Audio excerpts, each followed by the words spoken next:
Renu, Renu, time 5 దాటుతోందిలే. రాత్రంతా నిద్ర పట్టలేదని లేచి కూర్చుంటావు మళ్ళీ. లేచి రెడీ అవ్వు, వాకింగ్కి వెళ్దాం కాసేపు. రాజేష్ మాటలకి బద్ధకంగా కళ్ళు తెరిచింది రేణుక. అబ్బా, నాకు ఓపిక లేదండి, మీరు వెళ్ళిరండి. నైట్ అంతా నిద్ర పట్టలేదు, మత్తుగా ఉంది, అందుకే నేను రాలేను. రేపటి నుంచి వస్తానులేండి. రేణుక మాటలకి చిరాకొచ్చింది రాజేష్కి. ఏమిటి రేణు ఇది, రోజు ఇలానే అంటావు? షుగర్ కంట్రోల్లో ఉండాలంటే వాక్ చేయాలన్నారు కదా డాక్టర్. నైట్ నిద్ర పట్టదంటావు, పగలు పడుకుంటావు. ఇలా అయితే ఎలా? హెల్త్ పాడవ్వదా? నెమ్మదిగానే నడువు పోని, ఓపిక చేసుకొనిలే. ఇవాళ నా వల్ల కాదండి, రేపు చూద్దాంలేండి. లేచి వంటింట్లోకి వెళ్తున్న రేణుకని చూసి నిట్టూర్చాడు రాజేష్. సరే, నేను వెళ్తున్నా వాకింగ్కి. అన్నట్టు చెప్పడం మర్చిపోయా, నీకు కొరియర్ వచ్చింది నీ ఫ్రెండ్ వసంత నుంచి. టేబుల్ మీద పెట్టా, చూసుకో. వెళ్ళిపోయాడు రాజేష్. వసంతనా? తనేం పంపింది అనుకుంటూ ఓపెన్ చేసింది రేణుక. లోపల ఒక ఫైల్ ఉంది. ఫైల్కి పైన ఒక నోట్ పిన్ చేసి ఉంది. ఏమిటిది? కుతూహలంగా పైనున్న నోటుని చదివింది. డియర్ రేణు, ఏమిటి ఈ ఫైల్ అని ఆశ్చర్యపోతున్నావు కదా? నీకు ఒక చిన్న గిఫ్ట్ ఇది. నీకు తెలుసు కదా, నాకు చిన్నప్పటి నుంచి లెటర్స్ దాచి ఉంచడం హాబీ అని. చిన్నప్పటి నుంచి నువ్వు రాసిన లెటర్స్ కూడా దాచి ఉంచాను. అలానే తరువాత మనం పంపుకున్న మెయిల్స్ కూడా ప్రింట్ తీయించి ఉంచాను. అదో సరదా నాకు. అందులో నీ లెటర్స్ కొన్ని ఫైల్ చేసి పంపుతున్నాను. అది చదివాక చివర్లో నేను లెటర్ రాశాను, అది చదువు. ఏమిటి ఈ లెటర్స్ గోల అనిపిస్తుందా? పర్వాలేదు, సరదాగానే చదువు ఒకసారి. ఈ వసు ఇంతే, ఎప్పుడు ఏవో క్రేజీ ఆలోచనలు. చిన్న నవ్వు వచ్చింది రేణుక మొహం మీదకి. ఏముందో ఈ లెటర్స్లో చూద్దాం అనుకుంటూ ఫైల్ ఓపెన్ చేసింది. ప్రియమైన స్నేహితురాలు వసంతకి, నీ స్నేహితురాలు రేణుక రాయునది. ఎలా ఉన్నావు? నాకు నువ్వు, మన స్కూలు, అమ్మమ్మ, అక్కడ నేను పెంచిన మొక్కలు, మా బుజ్జి ఆవు, మన ఊరు అన్నీ కలలోకి వస్తున్నాయి. నేను అక్కడే ఉంటే బాగుండేది. నిన్న చాలా ఏడ్చాను కూడా, నన్ను మళ్ళీ అమ్మమ్మ దగ్గరికే పంపేయండి, అక్కడే ఉంటానని. కానీ అమ్మ నాన్న ఒప్పుకోలేదు. అమ్మమ్మ పెద్దదైపోయింది, ఇక నువ్వు ఇక్కడే ఉండాలి అని అన్నారు. ఇక్కడ స్కూల్లో జాయిన్ చేశారు. ఇవాళే వెళ్ళాను. నాకు ఈ స్కూల్ ఏం నచ్చలేదు, ఇక్కడ పిల్లలు నచ్చలేదు. మీరందరూ, మన స్కూల్ సరోజ టీచర్ గుర్తొచ్చి ఏడుపు వచ్చింది. నాకు ఏడుపు వస్తే ముందు బెంచ్లో అమ్మాయిలు నవ్వుతున్నారు, ఇంకా ఏడుపు వస్తోంది. దసరా సెలవులు ఇవ్వగానే అమ్మమ్మ దగ్గరికి పంపుతాను అంది అమ్మ. ఎప్పుడొస్తానా అక్కడికి అన్నట్టు ఉంది. నువ్వు అక్కడి కబుర్లతో పెద్ద లెటర్ రాయి. ఇట్లు నీ స్నేహితురాలు రేణుక. హాయ్ వసు, ఎలా ఉన్నావు? ఎలా ఉంది కొత్త కాలేజ్?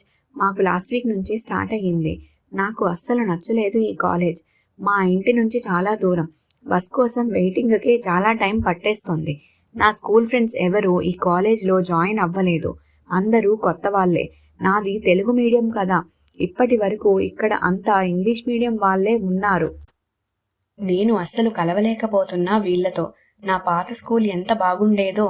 మన ఊరి నుంచి వచ్చేసాక మొదట ఒక 4 రోజులు నాకు కొత్తగా ఉండేది, కానీ తరువాత పార్వతి, పద్మ, జయ అందరూ ఫ్రెండ్స్ అయ్యాక అచ్చం నీతో ఉన్నట్టే ఉండేది.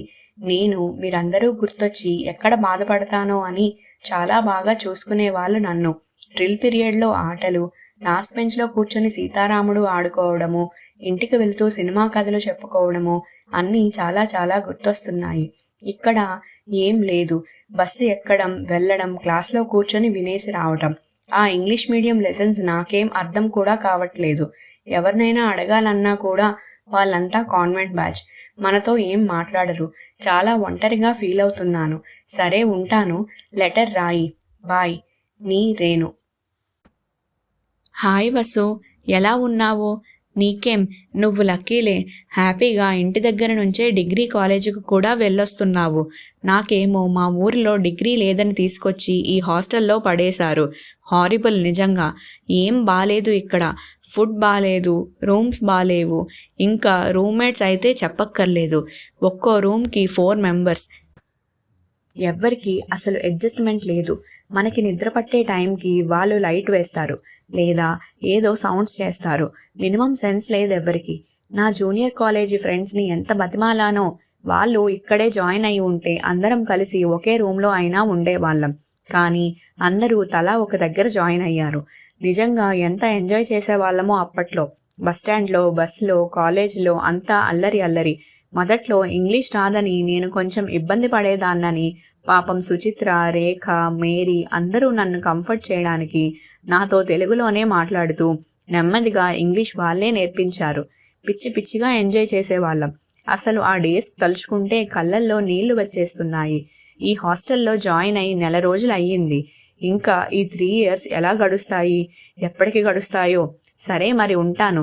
Reply soon. నీ రేణు. హాయ్ వసు, ఎలా ఉన్నావు? ఎలా ఉంది కొత్త కాపురం? మనం ఎంత ఫ్రెండ్స్ అయినా మన పెళ్ళిళ్ళు కూడా ఇలా 2 రోజుల గ్యాప్లో అవుతాయని మనం అస్సలు అనుకోలేదు కదా. నీ పెళ్లిలో మొత్తం అంతా నేను నీ పక్కనే ఉండాలని అనుకున్నాను. అలాంటిది అసలు రావడానికే కుదరలేదు. నువ్వే పాపం నీ పెళ్ళైన వెంటనే అయినా సరే వీలు చేసుకొని వచ్చావు నా పెళ్ళికి. నీకన్నా మీ వారికి చెప్పాలి నేను థ్యాంక్స్. ఇంతకీ ఎలా ఉన్నావు? అలవాటు పడ్డావా కొత్త ప్లేస్కి? నాకు చాలా కష్టంగా ఉంది ఇక్కడ. ఈ బొంబాయి మహానగరంలో తలుపు తెరవాలన్నా భయమే. మా వారు పొద్దున్న వెళ్తే మళ్ళీ నైట్ దాకా కనబడరు. అలా ఇంట్లో తలుపేసుకుని కూర్చోవాలంటే అస్సలు ఊపిరాడడం లేదనుకో. అందులో లాస్ట్ 3 years హాస్టల్లో ఫుల్ ఎంజాయ్ చేస్తూ గోలగోలగా ఉండేదాన్నేమో. ఈ నిశ్శబ్దానికి పిచ్చెక్కేస్తుంది. ఏం లైఫ్లే హాస్టల్ లైఫ్. ఆ హడావిడి, రాత్రంతా కూర్చొని కబుర్లు చెప్పుకోవడం, హాలిడే పార్టీలు, పిక్నిక్లు, అసలు ఆ ఎంజాయ్మెంట్ నార్మల్గా ఉండదు. మళ్ళీ రాదు కూడా. చాలా చాలా డల్గా అనిపిస్తుంది. మరి నీకలా ఉంది? నువ్వెలా ఉన్నావు? లెటర్ రాయి. ఉంటాను. బాయ్. నీ Renu. Hi Vasu, first sorry చాలా చాలా లేట్గా లెటర్ రాస్తున్నందుకు. ఎక్కడ అసలు ఈ పిల్ల రాక్షసులతో ఊపిరి తీసుకోవడానికి కూడా టైం ఉండట్లేదు. ఇద్దరికి ఏజ్ గ్యాప్ కూడా తక్కువే కదా. అన్నిటికీ పోటీయే. ఒకరికి ఇచ్చిందే రెండో వాళ్ళు కావాలంటున్నారు. సర్లే, నాకన్నా నీకే ఎక్కువ తెలుస్తుంది. నీకు ట్విన్స్ కదా, నీకు ఇంకెంత కష్టమో ఊహించగలను. నువ్వెలా చేసుకుంటున్నావో తెలీదు కానీ తల్లి, నాకైతే నీరసం వచ్చేస్తుంది రాత్రయ్యేసరికి. ఎప్పుడు పోయి పడుకుందామా అనే తప్ప పర్సనల్ లైఫ్ అనేది ఉంటుందని మర్చిపోయాను. రోజంతా కామ్గా ఉన్న ఇంట్లో నచ్చిన పాటలు వింటూ పెయింటింగ్ చేసుకోవడం, వీకెండ్స్ అంతా మేమిద్దరం సినిమాలకి, షాపింగ్కి, హోటల్స్కి వెళ్ళడం, అన్నీ పూర్వజన్మ జ్ఞాపకాలలా ఉన్నాయి లేదు. సరే, లెటర్ మొదలు పెట్టగానే మా పిల్లలు ఆగేస్తుంది వచ్చి. ఇంకోసారి అవకాశం చూసుకొని రాస్తాను. బాయ్. నీ రేణు. హాయ్ వసు, బాగున్నావా? మీ ఇద్దరి పిల్లలకి ఇంజనీరింగ్లో సీట్ వచ్చినందుకు ఫస్ట్ కంగ్రాట్స్. ఎంత కష్టపడ్డా ట్విన్స్ అవ్వడంతో ఒక్కసారే గట్టెక్కావు నువ్వు. నాకు ముందు ఉంది పండగ. అబ్బాయి ఇంటర్ 2nd year, అమ్మాయి 1st year. ఏమోని, ఇక వీళ్ళ టెన్షన్తోనే గడిచిపోతుంది. చదువు సంగతి పక్కన పెడితే ఈ టీనేజ్ పిల్లలతో మహా కష్టం కదా. వాళ్ళ మూడ్ స్వింగ్స్, తెలిసి తెలియని తనంతో మనకి పిచ్చెక్కిస్తారు. అన్నీ వాళ్ళకే తెలుసు అనుకుంటారు. ఎక్కడ ఏ తప్పటడుగు వేస్తారో అని భయం. ఏదీ షేర్ చేసుకోరు. చిన్నప్పుడు రోజంతా మన చుట్టూ తిరిగే పిల్లలు వీళ్ళేనా అనిపిస్తుంది కదా. ఆ అమాయకమైన నవ్వులు, మాటలు, ఆటలు రోజు ఎలా గడిచేదో కూడా తెలిసేది కాదు. అదో అందమైన అనుభవం కదా పిల్లల చిన్నతనం. అలా ఉండిపోతే బాగుండేది వాళ్ళు అనిపిస్తుంది నాకు. ఈ టీనేజ్ పిల్లల్ని ఎలా హ్యాండిల్ చెయ్యాలో నీకేమన్నా టిప్స్ తెలిస్తే చెప్పు నాకు. నిజంగా నా వల్ల అవ్వట్లేదు. టెన్షన్తో నిద్ర కూడా పట్టట్లేదు. ఉంటాను మరి. బాయ్. నీ Renu. How are you Vasu? Email ఇవ్వడం నేర్చుకున్నా నేను కూడా. నీకే ఫస్ట్ ఈమెయిల్. అదేమిటో కానీ ఫోన్లో మాట్లాడితే కన్నా నీతో లెటర్ లాగా రాయడమే నచ్చుతుంది నాకు. మనసులో ఉన్న భావాలు లెటర్లోనే బాగా వ్యక్తపరచడం మనిద్దరికీ అలవాటైపోయినట్టుంది. అందుకే నీకే మొదటి లెటర్ మెయిల్లో రాస్తున్నా. ఈ ఏజ్లో ఎందుకు ఇవన్నీ అని నేను అనుకున్నా కానీ పరిగెడుతున్న పిల్లల్ని అందుకోవాలంటే మనం కూడా నేర్చుకోవాల్సిందే ఇవన్నీ. ఉద్యోగాలొచ్చి ఇద్దరు దేశం వదిలి ఎగిరిపోయాక కాల్స్లో దొరకరు. టైమింగ్స్ వేరు. ఇలా మెయిల్ రాసి పెడితే చూసినప్పుడు రిప్లై ఇస్తారని ఆశ. సడన్గా ఇద్దరు ఉద్యోగాలొచ్చి వెళ్ళిపోయారు. చాలా టెన్షన్ అనిపిస్తుంది. పెళ్ళిళ్ళు అయ్యాక వెళ్ళి ఉంటే ఈ టెన్షన్ ఉండేది కాదు. చేసుకోమంటే టైం కావాలంటారు. ఇన్నాళ్ళు అంటే ఇంట్లో నాతో ఉండేవాళ్ళు. నాకు నిశ్చింతగా ఉండేది. వాళ్ళ కోపాలు, అలకలు, టెన్షన్స్, ఫ్రస్ట్రేషన్ అంతా నేను పంచుకునేదాన్ని. ఎవరితో అన్నా షేర్ చేసుకుంటే వాళ్ళు రిలాక్స్ అవుతారు. ఇక్కడే జాబ్స్ వచ్చి ఉంటే బాగుండేది. పిల్లలు ఇంట్లో లేక ఇల్లంతా శూన్యంగా అనిపిస్తుంది. ఎప్పుడూ వదిలి ఉండలేదు కదా. కష్టంగా ఉంది. మరి నువ్వెలా ఉన్నావు? నువ్వు కూడా మెయిల్ ఇవ్వు మరి. బాయ్, నీ రేణు. హాయ్ వసు, ఏమిటి ఇన్నాళ్ళకి ఈమెయిల్ అనుకుంటున్నావా? రోజు ఫోన్లో మాట్లాడుతున్నా ఇలా మధ్యలో లెటర్ రాయాలనిపిస్తుంటుంది. నిన్న అడిగావుగా, ఏమిటి అసలు కాల్ కూడా చేయట్లేదని. ఎక్కడమ్మా, ఇన్నాళ్ళు మా అమ్మాయి ఇంట్లో. ఈ వారమే మా కోడలికి డ్యూ డేట్ అని అబ్బాయి దగ్గరికి వచ్చాను. దగ్గర సంవత్సరం నుంచి ఈ అమెరికాలోనే ఉండిపోయాం. మా అమ్మాయికి ఇప్పుడు పర్లేదు, పిల్లాడికి 1 ఇయర్ వచ్చింది. ఇక తాను వర్క్ ఫ్రమ్ హోమ్ పెట్టుకొని చేసుకోగలదు.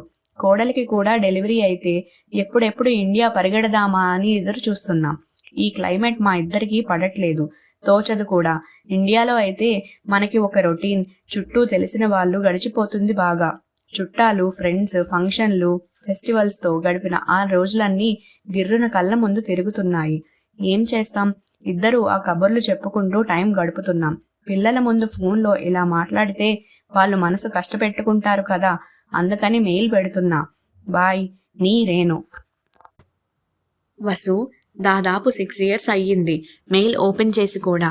నువ్వు మెయిల్ ఇవ్వమన్నావని మళ్ళీ ఇవాళ ఓపెన్ చేశా. నిజానికి పాస్వర్డ్ కూడా గుర్తులేదు, మర్చిపోయాను. మళ్ళీ రివైవ్ చేశారు రాజేష్. ఫోన్లో నేను సరిగ్గా మాట్లాడట్లేదని మెయిల్ పెట్టమన్నావు. ఏం పెట్టమంటావు? అమెరికా నుంచి వచ్చాక నాకు అంతా శూన్యంగా ఉంది. అమ్మమ్మ, బామ్మ అనే పిలుపులే వినిపిస్తున్నాయి నా చెవిలో. వాళ్ళ మీద చాలా బెంగగా ఉంది. వాళ్ళిద్దరితో నేను మళ్ళీ నా పిల్లల బాల్యం చూసుకున్నాను. ఇంకా నా పిల్లల చిన్నప్పుడు అనుభవం లేకపోవడం వల్ల, పని ఒత్తిడి వల్ల వాళ్ళ బాల్యం ఎంజాయ్ చేయలేదేమో కానీ వీళ్ళతో మాత్రం చాలా చాలా బాగా గడిపాను. అదృష్టం కొద్దీ 2 పిల్లలు దగ్గరగానే ఉండడంతో మనవడు, మనవరాలు ఇద్దరూ అలవాటైపోయారు. ఇప్పుడు వాళ్ళు కొంచెం పెద్దయ్యారు, స్కూల్కి వెళ్ళిపోతున్నారు. ఇక మన అవసరం లేదని ఇండియా వచ్చేసాం, కానీ నా మనసు అక్కడే ఉండిపోయింది. వాళ్ళ అల్లరి, అమాయకపు కబుర్లు, చిలిపి పనులు అన్నీ కళ్ళల్లోనే కదలాడుతున్నాయి. ఇద్దరిలో ఒకళ్ళనైనా ఇక్కడికి వచ్చేయండి అంటే వాళ్ళకి కుదరదు. మనం అక్కడ ఉండలేం. ఏమిటో చాలా డిప్రెసింగ్గా ఉంది ఈసారి వదిలి వచ్చాక. ఇన్నేళ్ళు అంటే ఇండియాకి వచ్చినా కూడా మళ్ళీ వెంటనే అక్కడ మన అవసరం ఉందని వెళ్ళేవాళ్ళం. ఇక వాళ్ళకి మన అవసరం అంతగా లేదు. పిల్లలు పెద్దయ్యారు కాబట్టి వాళ్ళు మేనేజ్ చేసుకోగలరు. సడన్గా అంతా ఖాళీగా ఉంది. ఇప్పుడేం చెయ్యాలి నేను?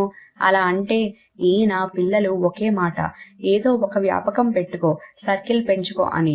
కొత్తగా ఇప్పుడేం పెట్టుకోను వ్యాపకం? ఇన్నేళ్ళు పిల్లల కోసము, పిల్లలతోనూ బతికాను.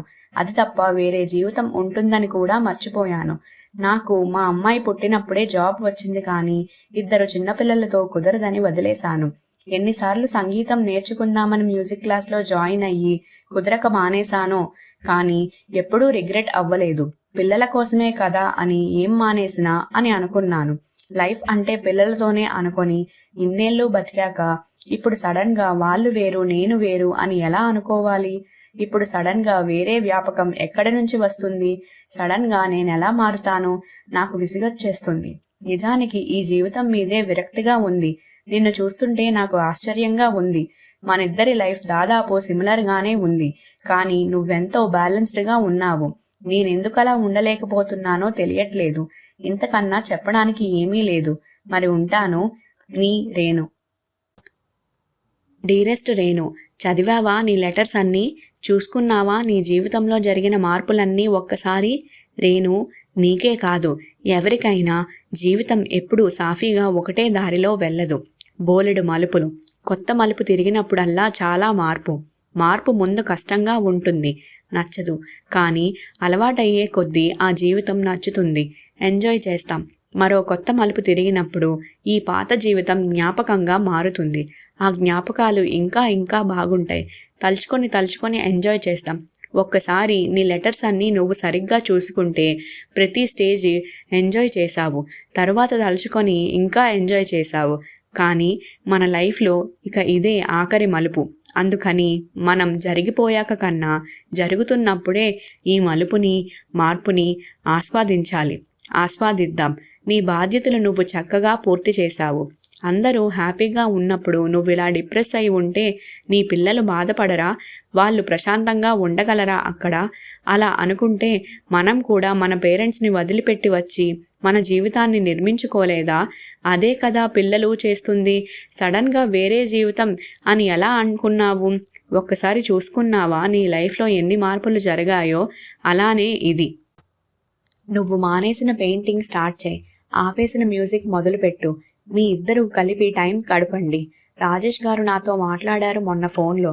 నీ గురించి ఆయన చాలా వర్రీ అవుతున్నారు. హెల్త్ కంప్లీట్గా నెగ్లెక్ట్ చేస్తున్నావని. రేణు, ఒక్కటి గుర్తుపెట్టుకో, ఇందాక నేను అన్నట్టు ఇదే మనకి ఆఖరి మలుపు. ఇక్కడి నుంచి మనం ప్రతి క్షణం జరుగుతున్న మార్పుని ఆస్వాదిద్దాం, జ్ఞాపకాలు తలుచుకొని ఆనందిద్దాం. కానీ ఈ క్షణాన్ని కూడా ఆనందిద్దాం. ఈ క్షణం జ్ఞాపకం అయ్యేదాకా వెయిట్ చేయొద్దు. సరే, ఏదో చెప్పేస్తున్నా కానీ అసలు విషయం ఏమిటంటే, నేను మా వారు తమిళనాడు టెంపుల్ టూర్కి వెళ్తున్నాం. ఒక 2 వారాలు అనుకుంటున్నాం. మీ ఇద్దరు కూడా వస్తే బాగుంటుంది అనిపిస్తుంది నాకు.